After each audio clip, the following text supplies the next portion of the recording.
जो भी 600 से 700 बच्चे इस पेपर में पास हो रहे हैं, उसमें से सिर्फ 8% बच्चा ऐसा है जो इस परीक्षा को पहले अटेम्प्ट में पास कर लेता है। ऐसा क्या है जो फर्स्ट अटेम्प्ट में आपको यूपीएससी परीक्षा करके मिलता है? अगर आप फर्स्ट अटेम्प्ट में पेपर पास नहीं करते हैं, यूपीएससी का सेकंड में नहीं करते हैं, तो थर्ड अटेम्प्ट में वो जो ज़ील है, जो एनर्जी है, वो रिप्लेस हो जाती है डर से। ये 5 चीज़ें हैं जो रीजन है that why you should clear this exam in the very first attempt. Hi, करीब 12 लाख बच्चे यूपीएससी का फॉर्म भरते हैं, उसमें से 6 लाख बच्चे यूपीएससी का एग्जाम अटेम्प्ट करते हैं और हार्डली 700 से 800 इस पेपर को सेलेक्ट करते हैं। जो भी 600 से 700 बच्चे इस पेपर में पास हो रहे हैं, उसमें से सिर्फ 8% बच्चा ऐसा है जो इस परीक्षा को पहले अटेम्प्ट में पास कर देता है। आपको ये टॉपर्स दिख रहे होंगे, ये बहुत सारे बहुत नॉन फेस हैं जिन्होंने सर्विसेज में एंटर किया इन द वेरी फर्स्ट अटेम्प्ट, और सर्विसेज में आने के बाद इन्होंने बहुत अच्छा काम किया है। इट स्टार्ट्स फ्रॉम आकृति शुक्ला टू टीना धाबी। अगर आप देखेंगे, आपने बहुत वीडियोस देखे होंगे इनके, बहुत काम करते हुए देखा होगा, इनका स्टाइल देखा होगा, किन किन फील्ड्स में ये काम कर रहे हैं, जहां इनको अप्रिसिएशन सिर्फ नेशनल लेवल पे नहीं मिल रहा है, इंटरनेशनल लेवल पे मिल रहा है। कहीं वर्ल्ड बैंक से फेलिसिटेशन मिल रहा है, कहीं आईएमएफ से मिल रहा है, कहीं सार्क कंट्री से मिल रहा है, कहीं आशियान कंट्री से मिल रहा है। ऐसा क्या है जो फर्स्ट अटेम्प्ट में आपको यूपीएससी परीक्षा करके मिलता है? जो मेरा एक्सपीरियंस है बच्चों को पेपर में हेल्प करने का, यूपीएससी में हेल्प करने का, करीब 5 साल से दी आईएएस अब है इस फील्ड में, और मैंने कुछ 800 बच्चों को हेल्प किया है through out that last 4 years. मेरे हिसाब से ये 5 चीजें हैं जो रीजन है that why you should clear this exam in the very first attempt. और अगर आपको ये परीक्षा पहले अटेम्प्ट में पास करनी है, तो आपकी इसको प्रिपरेशन फर्स्ट या सेकंड ईयर में ही स्टार्ट करना पड़ेगा। आप कॉलेज के बाद, पास आउट होने के बाद इस एग्जाम की प्रिपरेशन करेंगे तो आपको बहुत साल लग जाते हैं। सो ये 5 रीजन है मेरे हिसाब से कि why you should become IAS in the very first attempt. The first and foremost reason is maximum energy and motivation. जब कोई चीज आप पहली बार कर रहे होते हैं, उसको करने का जो मजा है, उसको करने की जो ज़ील है, जो एनर्जी है, वो आपको सबसे ज्यादा पहली अटेम्प्ट में मिलेगी। आप सोचिए, कुछ आपके दोस्त या मे बी आप में से कुछ लोग अगर 10th क्लास में, 12th क्लास में बोर्ड में सप्लीमेंट्री आ जाती थी, तो जब आप सेकेंड टाइम परीक्षा दे रहे होते थे तो उतना ज़ील और एनर्जी नहीं था, तब एक डर होता है। अगर आप फर्स्ट अटेम्प्ट में पेपर पास नहीं करते हैं, यूपीएससी का सेकंड में नहीं करते हैं, तो थर्ड अटेम्प्ट में वो जो ज़ील है, जो एनर्जी है, वो रिप्लेस हो जाती है डर से कि अब मैं फेल नहीं हो सकता हूँ, बिकॉज 3 साल से मैं तैयारी कर रहा हूँ, घर वालों ने बहुत पैसा लगा दिया है, बहुत एनर्जी लगा दी है, आस पड़ोस में सबको पता है कि बच्चा यूपीएससी की परीक्षा कर रहा है, और डर के अंदर किया हुआ काम कभी एक्सीलेंस नहीं हो सकता है। सो फर्स्ट अटेम्प्ट में जो आपको पास करने का रीजन है, सबसे पहला वो है आपकी मैक्सिमम एनर्जी और मैक्सिमम मोटिवेशन है। जब आप फर्स्ट टाइम वो किताबें खरीद के लाते हैं, आपने देखा होगा ना, यूपीएससी की कुछ स्टैंडर्ड बुक्स हैं, लक्ष्मीकांत पढ़नी है, फिर स्पेक्ट्रम पढ़नी है हिस्ट्री की। जब आप पहली बार उन बुक्स को अंडरलाइन करेंगे, कौन सी चीजें आपको जरूरी लगती हैं, सर्कल करते हैं, हाइलाइटर लगाते हैं, वो जो मोटिवेशन है, वो जो एनर्जी है, वो आपको फिर सेकेंड या थर्ड अटेम्प्ट में नहीं मिलेगा।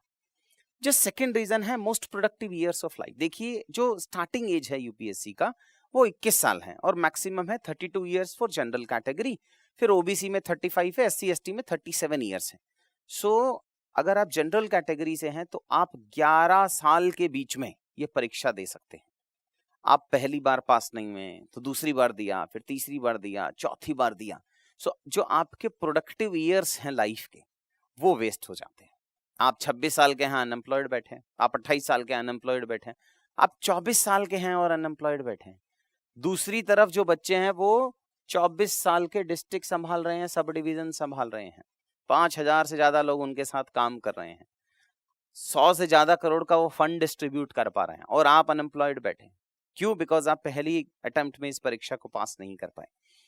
सो सेकंड है most productive years of life है, टाइम है, मनी स्पेंड है। हर एक साल जो आप इस परीक्षा में एक्स्ट्रा दे रहे हैं, उसका अपॉर्चुनिटी कॉस्ट होता है। आप नहीं कमा रहे हैं तो आप जितना कमा सकते थे, जो पोटेंशियल था, वो लॉस है। और आप जो पैसा अपनी सेविंग से, सिबलिंग से, पेरेंट से, यारों दोस्तों से जो लेते हैं, वो तो एक्चुअल लॉस है। जो थर्ड रीजन है साइकोलॉजिकल एडवांटेज है। सोचो, अगर आप 10th की परीक्षा दे रहे हैं एंड यू स्कोर 99%, उसका एक साइकोलॉजिकल बेनिफिट मिलता है, कॉन्फिडेंस मिलता है, आपकी पर्सनालिटी बढ़ जाती है उससे। सो जो साइकोलॉजिकल एडवांटेज है, पर्सनल सेटिस्फैक्शन है कि मैंने फर्स्ट अटेम्प्ट में ये परीक्षा पास कर ली, उसका जो सेटिस्फैक्शन है वो आपको पता होगा ना। आपकी जिंदगी में अगर आप याद करना चाहें, अगर आपकी एज 20 साल है, 18 साल है, आप अपनी 18 साल की जर्नी को 4-5 इवेंट में ही याद रखते हैं कि ये जब मैं 10th क्लास में था तो ये हुआ, तब मेरी जिंदगी बदली, जब मैं 5th क्लास में था तो ये हुआ, तो मेरी जिंदगी बदली। सो ये फर्स्ट अटेम्प्ट में पेपर पास करना is a kind of one of that milestones in your life, जिससे आपको पर्सनल सेटिस्फैक्शन मिलता है। सेकंड, हायर कॉन्फिडेंस है, सेल्फ एस्टीम बढ़ता है आपका। सो ये है थर्ड रीजन फर्स्ट अटेम्प्ट में पास करने का। फिर प्रोफेशनल लाइफ में देखिए, पर्सनल और प्रोफेशनल दोनों एडवांटेज हैं फर्स्ट अटेम्प्ट के। प्रोफेशनल में क्या है, अगर आप फर्स्ट अटेम्प्ट में पास कर रहे हैं तो आपको कैबिनेट सेक्रेटरी, चीफ सेक्रेटरी और इवन सेक्रेटरी बनने के चांसेस बहुत ज्यादा हैं।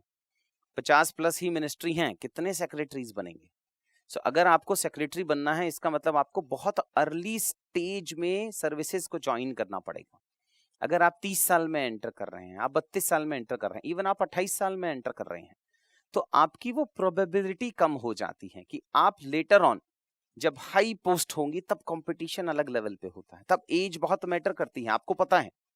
सो अगर आपको early career advancement and greater promotion prospects, वो आपको अभी नहीं समझ में आएगा, बट जब आप सेक्रेटरी के लेवल पे कॉम्पीट कर रहे हैं तो आपको लगेगा अरे ये तो मेरे से 5 साल छोटा है।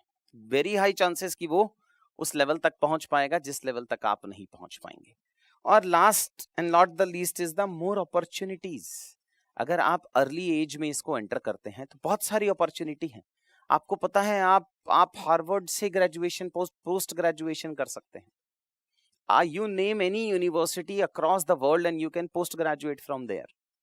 अगर आप एज ए ग्रेजुएट लवासना में भी जा रहे हैं तो आपको पता है पोस्ट ग्रेजुएशन की डिग्री आजकल जेएनयू से मिल रही है, एनएलयू से मिल रही है आपको। सो आपके पास बहुत सारी अपॉर्चुनिटी है, बहुत सारा टाइम है and zeal for social impact. आप सर्विसेज क्यों ज्वाइन करना चाहते हैं, other than all the positives and negatives that you have in mind? एक रीजन तो होगा ना कि आपको सोशल इम्पैक्ट क्रिएट करना है, लार्जर सोशल इम्पैक्ट क्रिएट करना है। वो कब करेंगे, जब आपके पास टाइम ज्यादा होगा, जब समय ज्यादा होगा, जब आपके पास इतने ईयर्स ऑफ सर्विसेज हैं कि आप रह के 30, 35, 40 साल तक आप सर्विसेज में हैं, तभी तो आप वो इम्पैक्ट क्रिएट कर पाएंगे। हमने जो स्टॉक के प्लेटफॉर्म पे मैंने एक वीडियो रिकॉर्ड किया था जिसमें मैंने आपको समझाया था कि जितने भी आईएएस हैं, आईएएस की नौकरी क्यों करना चाहते हैं लोग वर्सेस प्राइवेट सेक्टर। बहुत मेहनत का काम है, ट्रस्ट मी। अगर आपको कोई ये बोलता है कि आईएएस की नौकरी बहुत मजे की नौकरी है, बिल्कुल नहीं है, मेहनत है, बट उतना ही इम्पैक्ट क्रिएशन है। जितनी आप मेहनत करेंगे उतनी लाइव्स को टच कर पाएंगे, उतने लोगों का भला कर पाएंगे, और वही आपका फ्यूचर में जब when you will be at the age of 60, 65, 70 years, nobody will remember you how good boss you were. They will remember you how wider impact you have created in the society. कितने सारे IAS officers हैं जिनकी पूजा होती है। मैंने आपको बताया था कि हिमाचल प्रदेश के अंदर एक आईएएस हैं 67, 68 बैच के लोग, उनकी वॉलेट के अंदर फोटो रखते हैं भी, बिकॉज उन्होंने पोटैटो एक्सपोर्ट कराया वहां से। 10 टाइम्स इनकम इंक्रीज हुई उस सब डिवीजन की। ये सारी चीजें अगर आपको करनी है तो उसके लिए आपको समय चाहिए, आपका पॉजिटिव माइंडसेट चाहिए। अगर आप 5th अटेम्प्ट में, 6th अटेम्प्ट में एंटर कर रहे हैं तो ऑलरेडी आप एक बहुत कंटिन्यूटी ऑफ ईयर्स तक हारे हुए हैं। सो बहुत मुश्किल है आपको वो पॉजिटिव माइंडसेट लेके आना। इसीलिए यूपीएससी, एआरसी है, बाकी सारे कमीशन कमेटी कहते हैं कि ये जो मैक्सिमम एज है इसको कम कर दो। आप 25 ईयर्स तक ही अलाउ करो, बस 21 से 25 साल बस। आप लेटर ऑन जितना एजेड इंडिविजुअल्स आप लेके आएंगे सर्विसेज में, उतना कम इम्पैक्ट क्रिएट होगा, बिकॉज नंबर ऑफ ईयर्स कम होता है आपके पास। So according to my experience of associated with these candidates, मेरे हिसाब से ये 5 मेजर प्रोमिनेंट रीजंस हैं to become IAS in first attempt. फिर आप कहेंगे सर ये तो ठीक है, but how to do it?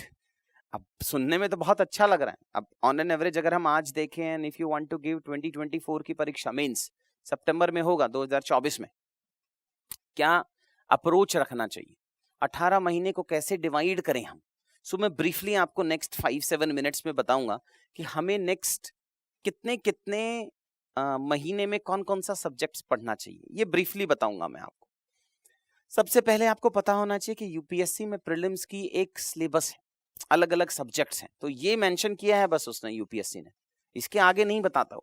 But आपको पता होना चाहिए कि इकोनॉमिक्स एंड सोशल डेवलपमेंट में मॉनेटरी पॉलिसी से क्वेश्चन आ रहा है कि नहीं आ रहा है, बैलेंस ऑफ पेमेंट से आ रहा है कि नहीं आ रहा है, बजट से आएगा कि नहीं आएगा, पिछले साल कितना आया था, फैक्चुअल आ रहा है कि एनालिटिकल आ रहा है, स्टैटिक आ रहा है कि करंट अफेयर्स आ रहा है। वही सब सिग्निफिकेंस है मेंटर का। एक मेंटर क्या करता है आपकी जिंदगी में, अगर आपको कोई हिमालयस पे चढ़ना है आपको, तो हिमालयस पे चढ़ना है तो आप क्या करेंगे, आप किताबें पढ़ेंगे, हाँ बेसिक तो पढ़नी है, बट आपको कोई मेंटर चाहिए होगा, कोई शेरपा चाहिए होगा जिसकी आप हेल्प लेंगे to climb to that mountain और दैट पीक। सिमिलरली अगर आपको इंडिविजुअल मेंटरिंग चाहिए तो आपको एक मेंटर चाहिए, जो मेंटर आपको हेल्प करेगा to prepare for this exam.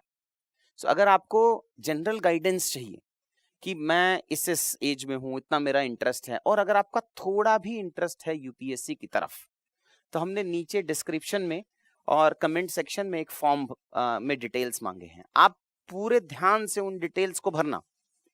Depending upon the priority order मैं और मेरी टीम आपको रीच आउट करेगी, आपसे समझेगी कि क्यों आपको ये परीक्षा देनी है, क्या बेनिफिट होगा आपको, हाँ सोसाइटी को क्या बेनिफिट होगा। सो अगर आपको यूपीएससी से रिलेटेड कोई भी डाउट्स हैं कि आप ये परीक्षा देना चाहते हैं, उस हिसाब से कोई डाउट्स हैं, तो हम आपकी वो डिटेल्स कलेक्ट करेंगे और आपको रीच आउट करके वो इन्फॉर्मेशन देंगे। सो ये प्रीलिम्स का सिलेबस है जो आपको पढ़ना पड़ेगा। मैं एक और वीडियो बनाऊंगा ताकि जोश की फैमिली को पता चले कि यूपीएससी के सिलेबस को याद कैसे करना है। देखो यूपीएससी का जो सिलेबस है ना, सारे क्वेश्चन वहीं से आते हैं। सबसे पहले आपको यूपीएससी का सिलेबस याद करना पड़ेगा। सो एक और वीडियो होगा, जो नेक्स्ट वीडियो होगा 15 मिनट का, जिसमें मैं आपको पूरा यूपीएससी का मेंस का सिलेबस याद कराऊंगा। ये मेंस का सिलेबस है, 4 पेपर होते हैं उसमें। फर्स्ट पेपर में हिस्ट्री कल्चर आता है, ज्योग्राफी आता है, सोसाइटी आता है।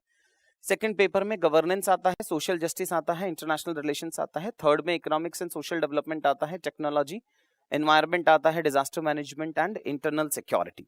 और फोर्थ पेपर में एथिक्स, इंटीग्रिटी एंड एप्टीट्यूड आता है। तो ये 4 जीएस के पेपर हैं मेंस के लिए। फिर एक एसए का पेपर होता है और 2 पेपर होते हैं ऑप्शनल के, इन सब के मार्क्स काउंट होते हैं। फिर क्वालिफाइंग होते हैं English plus 1 other language. Usually लोग हिंदी या कोई और लैंग्वेज जो शेड्यूल 8 में मेंशन है उसको ऑप्ट करते हैं।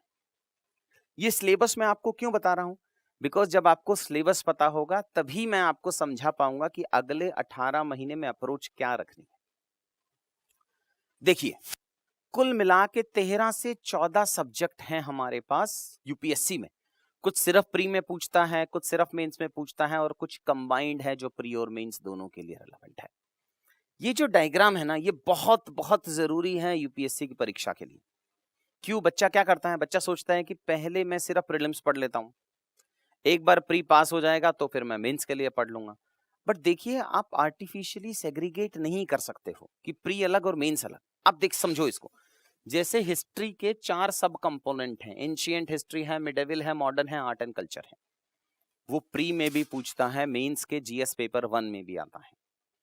सेकंड ज्योग्राफी है, वो प्री में पूछता है, मेंस में जीएस पेपर 1 में आता है। इकोनॉमिक्स है, प्रीलिम्स में पूछता है, मेंस में जीएस पेपर 3 में आता है। पॉलिटी एंड गवर्नेंस है, प्री में पूछता है, मेंस के पेपर 2 में आता है। Similarly environment, disaster management, science and tech है, प्री में पूछता है, मेंस के पेपर 3 में आता है। इंटरनेशनल रिलेशंस प्री में पूछता है, मेंस में पेपर 2 में आता है। इंटरनल सिक्योरिटी मेंस में पेपर 3 में आता है। एथिक्स एंड वर्ल्ड हिस्ट्री है जो सिर्फ मेंस में पूछता है। ये एक सिंगल स्लाइड आपकी प्रिपरेशन की अप्रोच को चेंज कर सकती है। क्यों? बिकॉज ये सारे सब्जेक्ट्स हैं जो प्री और मेंस दोनों में ही पढ़ने हैं आपको। अगर मैं आपको एग्जांपल दूं, अगर आपको ये पता होगा कि जो आरबीआई है वो रेपो रेट क्यों बढ़ाता है और बढ़ाने से आपके ईएमआई पे क्या फर्क पड़ेगा, इकोनॉमी में क्या फर्क पड़ेगा, अगर आपको ये सब चीजें पता चल गई जो प्री के हिसाब से पूछी जाती है, तो मेंस में पूछते हैं कि मॉनेटरी पॉलिसी के टूल्स क्या क्या हैं, फिस्कल पॉलिसी और मॉनेटरी पॉलिसी साथ साथ क्यों काम करनी चाहिए।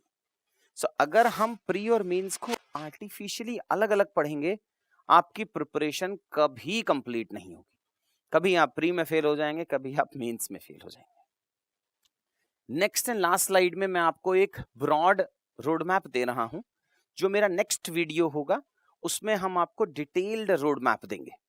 इस महीने क्या पढ़ना है, कौन कौन से चैप्टर्स पढ़ने हैं, इस महीने क्या पढ़ना है, कौन कौन से चैप्टर्स पढ़ने हैं।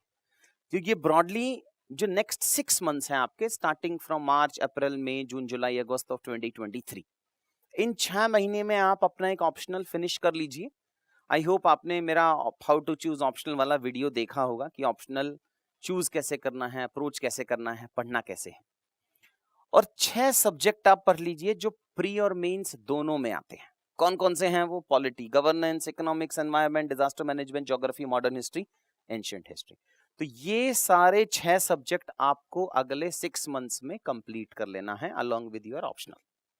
ये टोटल मैं आपको 18 मंथ्स का बता रहा हूं बेटा। फिर वंस यू हैव रीच अगस्त सितंबर, फिर 4 महीने बचेंगे आपके पास टिल दिसंबर। सो उन 4 मंथ्स में आपको 3 सब्जेक्ट करने हैं प्री प्लस मेंस के, और 4 या 5 सब्जेक्ट करने हैं जो सिर्फ मेंस के। देखिए, आप अभी से सिर्फ मेंस वाले सब्जेक्ट नहीं पढ़ सकते। आप अभी से, आज से चाहो वर्ल्ड हिस्ट्री आप नहीं पढ़ पाएंगे, बिकॉज आपको कॉन्टेक्स्ट पता होना चाहिए। पहले इंडिया की हिस्ट्री पता होगी, तभी वर्ल्ड हिस्ट्री में इंटरेस्ट आएगा और समझ पाएंगे। So after 6 months, next 4 months में आपको प्री कम मेंस के 3 सब्जेक्ट और 5 सब्जेक्ट सिर्फ मेंस वाले पढ़ने हैं। इंटरनल सिक्योरिटी, जिसको पढ़ने में आपको करीब करीब 10-12 दिन लगेंगे। Indian society, international relations, world history and post independence and ethics. तो ये सारे 5 subject plus 3 pre plus mains के सब्जेक्ट आपको नेक्स्ट 4 मंथ्स में पढ़ लेना है, मतलब सितंबर, अक्टूबर, नवंबर एंड दिसंबर 2023 तक। फिर 4 से 5 महीने आपको सिर्फ प्रीलिम्स पे फोकस करना है। Jan, Feb, March, April and May of 2024 you should only focus upon prelims का एग्जाम, एंड देन फाइनली 3 महीने आपको मेंस फोकस करना है। प्री और मेंस के बीच में करीब करीब 3 महीने का गैप रहता है। सो ब्रॉड लेवल पे आपको ये शेड्यूल फॉलो करना चाहिए to clear this exam in the very first attempt and get your picture. जब नेक्स्ट टाइम मैं सेशन लूं, मैं चाहूंगा कि आपकी फोटो भी उन टॉपर्स की फोटो में हो जिन्होंने ये परीक्षा पहले अटेम्प्ट में ही पास कर लिया है। लेकिन अगर आपको मंथ वाइज में चाहिए तो वो मैं नेक्स्ट वीडियो में कवर कराऊंगा। लास्ट में देखिए, जर्नी बहुत बड़ी है यूपीएससी की ना।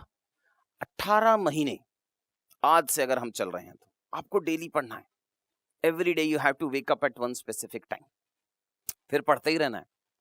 8 से 10 घंटे पढ़ने हैं। रिजल्ट नहीं दिख रहा होगा आपको, बिकॉज एग्जाम तो दिया ही नहीं है। एग्जाम तो साल में एक ही बार होता है, बट साल में एक ही बार अपॉर्चुनिटी मिलती है आपको। सो प्रिपरेशन आपकी इतनी अच्छी होनी चाहिए कि जब आपको वो अपॉर्चुनिटी मिले तो failure is not the option. You know, बहुत सारे बच्चे होते हैं जो बड़े हम्बल बैकग्राउंड से आते हैं। जो उन हम्बल बैकग्राउंड से बच्चे आते हैं उनका सक्सेस रेट ठीक है। क्यों ठीक है? Because when you are poor, when you don't have multiple options, वो rich वाले options नहीं है, then the major problem of poverty is you cannot fail. failure का option ही नहीं है आपके पास।